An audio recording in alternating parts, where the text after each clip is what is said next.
এক ভক্তের জন্মদিন আজকে, তার জন্য একটু পায়েস করে দিতে বলেছে মাকে। আর যা গরম, এখন কিছু করতে আর ভালো লাগে না। দেখো ঘেমে স্নান হয়ে যাচ্ছে।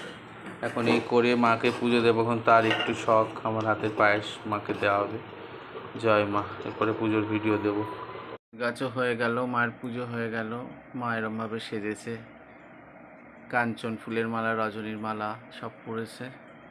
মায়ের পরমান্নও হয়ে গেছে, সুন্দর নিবেদন।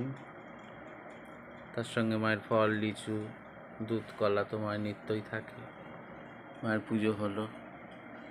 আমিও একদম হাঁপিয়ে গেছি। ওরা আমার হাতে পরমান্ন খেতে এত ভালোবাসে জানি না, বলে খুব ভালো হয়, তাই জন্য দিয়েছি। গরমে ভক্তদের আশা তো একটু পূরণ করতেই হবে। আগামীকাল আবার মায়ের পুজো আছে, তোমরা সবাই এসো।